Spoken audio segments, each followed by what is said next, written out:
Good morning. I am pleased to bring you the final bonus call for our Success Through Open Houses, and I am pleased to present some of the best safety tips that we have been able to find in the industry.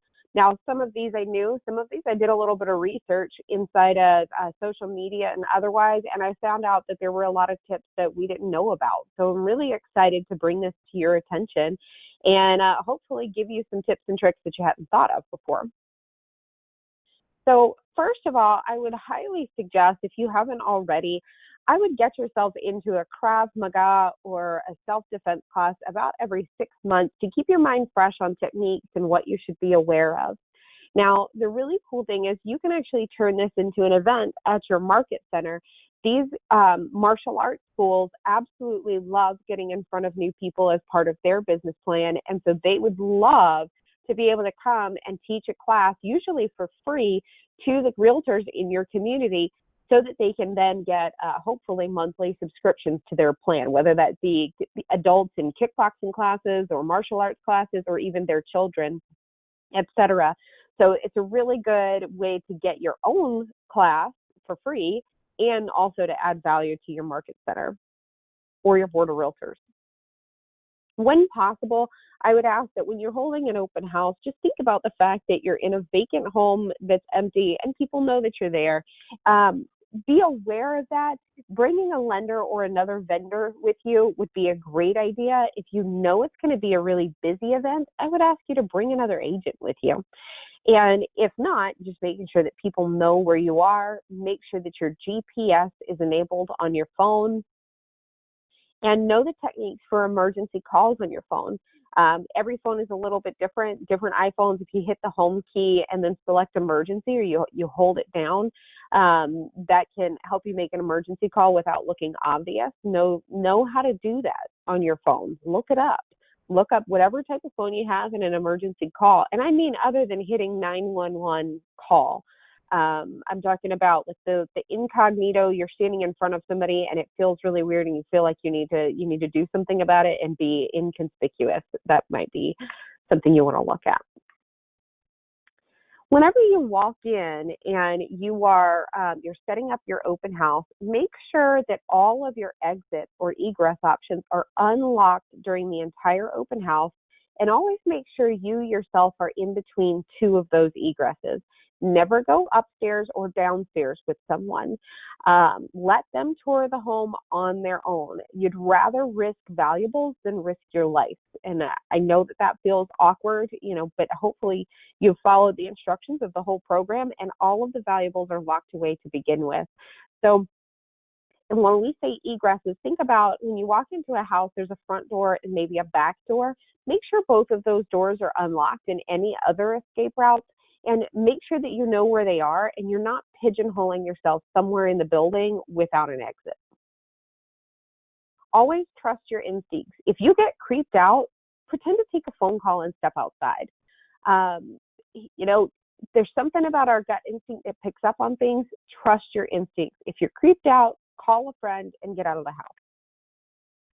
Keep pepper spray on your person just in case you ever need it. You will likely never need it, but it's really nice to have it if you do. Keep the keys to the house in your pocket at all times. Do not go hide them in the kitchen or anything like that. Put them in your pocket. That way, if you get locked in or out, you've got the keys.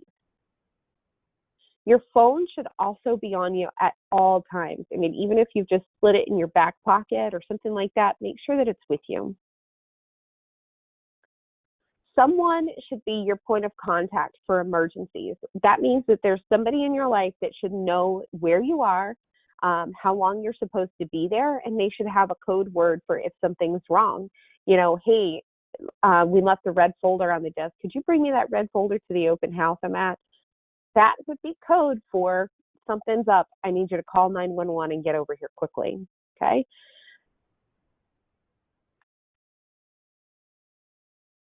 They should always know where you are. One of the ways that we do this on our team is that we all have a Google Calendar, and we ask that our team members share this with their spouses as well, so their spouses know where they are at all times. Because I can't tell you how awkward it must be to be the spouse Know your family members out at an open house, and then maybe they're running late afterwards because you guys got caught up with a really great person, and you're talking to them and you're not answering your phone, and it can be very stressful. It helps if they know where you are and that they're communicating with you during the open house, and make sure that the address of it is in your calendar, and make sure that other people have access to it. If you're carrying around a paper calendar, you're going to have to work a little bit harder to make sure people know where you are, and making sure that they know when you're supposed to be done and that you did get done, and that there's maybe some kind of safety word at the end that I'm headed home. You want some McDonald's or something. This was a new one for me. I had not thought about it, and I'm really glad that somebody brought it up. Park your car where you cannot be blocked in and you do not have to turn around. That means you might be parking in front of the house on the street, on the curb, as far down as you can where you don't think anybody else will park in front of you. Getting blocked in could be pretty dangerous for an escape route. And so make sure that you've parked your car as far away as possible with an easy exit. Never, ever, ever go upstairs once the open house begins. This is because there's no exit. There are a couple horror stories out there, and it usually involves somebody went upstairs. Okay, so just be aware of that. Keep track of your guests and make sure everyone has left before you leave, and never turn your back.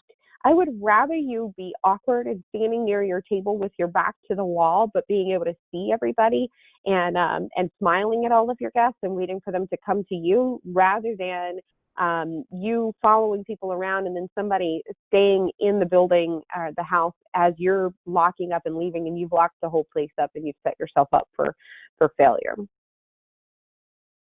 Never enter a room before someone. It's actually best that you stay in an open area and allow visitors to tour and return to you. I've said that a few times now, but please, for the love of all that's holy, please never walk in before somebody. That's how you get hit in the back of the head, okay? And not that everybody's looking to do that, but if you're going to walk in, allow them to walk in before you. Do not let any early birds in until you're 100% ready. You want to be on your P's and Q's. You want to be where your mental attention is focused on the people that are in the building, and that you're not like rustling papers and trying to get things set up and a little bit distracted. Make sure that you're 100% ready before you let people in. And have your emergency contact that we discussed earlier check in at certain intervals, maybe like every 45 minutes during the open house. And if they don't hear something back from you, then that might be warrant a drive-by and them come and check on you. But it helps if they know that you're okay during the whole thing. Make sure that your personal items are hidden. Generally go into the kitchen or something like that and throw my purse. I either lock it in my car hidden, or throw it under the kitchen sink, somewhere where people are not generally opening cabinets. And at this point, this call is being recorded as an extra, so there are no Q&As. But I just want to reassure you, holding an open house does not have to be a scary thing. If you've done your due diligence and you've made sure that that somebody knows where you are and you're protecting yourself and you're not doing anything silly along the way, we have never had an issue at an open house, knock on wood. And I know all of our agents do a really good job of making sure that they're doing all of these safety tips to make sure that they're protecting themselves. And if they ever get a creepy feeling, it's better to just go ahead and call 911 rather than not, and just say, I'd love to have you here. You can have somebody call 911 and say, I just want you to go in and make sure that they're okay. And a police officer's presence doesn't have to necessarily mean that there's a big hoopla. It could just mean that your emergency contact just says, send them in. And if you see anything arrive, please handle it. Otherwise, act as if you're just a tourist in the open house and checking in on things. And the police officer's presence might deter anything that could happen, and without making a whole lot of drama. So please take care of yourselves and make sure more than anything that you've got a buddy that knows where you are, knows when you should be home, that kind of thing, and that you're doing these things to protect yourself.